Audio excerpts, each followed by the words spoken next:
તો મિત્રો આપણે આવી ગયા છે વાડી આવે અને જો આપણે જે આ ગાડીનો કાલે હાથીનો ભર લાવ્યા હતા એ આપણે એમને મૂકીને વહી ગયા હતા ખાલી કરાવી કરીને. તો આજે આપણે પેલી બાજુ આપણે હાથીનો થપ્પો મારી દેવાનો છે અને થપ્પો મારીએ બસ તમને બતાવું. જો આપણે હાથીયું નાખવાની જગ્યા કરી દીધી છે અને અમારા ભરતભાઈને જે પાણી હાલે ઘઉં માયના આ બાજુ એની વાડી છે, કાજવાળા ભરતભાઈ છે.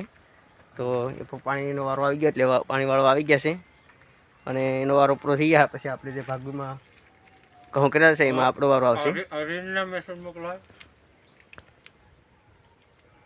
તો જો આ બાજુ આપણે જે અહીંયા ખડ છે એટલે આપણે બળદને બાંધી દીધો અને બળદ ખડ ખાઈ લે પછી આપણે આજે ઘરે ખાવા જવાનું છે એટલે પેલા હાથીનું કામ કરવાનું છે. હાથીનું કામ કરી અને પછી ઘરે જવાનું છે.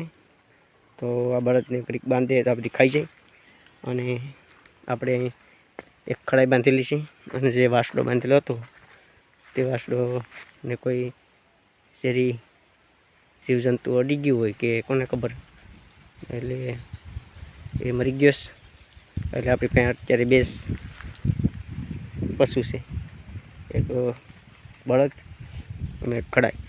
તો હાલો આપણે જે હાથીનું કામ કરવાનું છે એ કામ કરી નાખીએ. તો ગાડીમાંથી આપણે હાથીઓ ખાલી કરી નાખી છે અને આપણે જે ભર હતો તે અહીંયા ખડકી દીધો છે. તો તમને દેખાય આ જગ્યા કરી લેતી ખડકાઈ ગયેલ છે.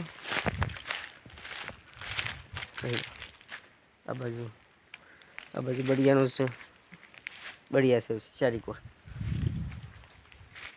કમ્પ્લીટ થઈ ગયો. તો આજનો વિડીયો અહીં સુધી. તો મારો વિડીયો પસંદ આવે તો લાઈક, શેર અને સબસ્ક્રાઈબ કરજો. જય શ્રી રામ.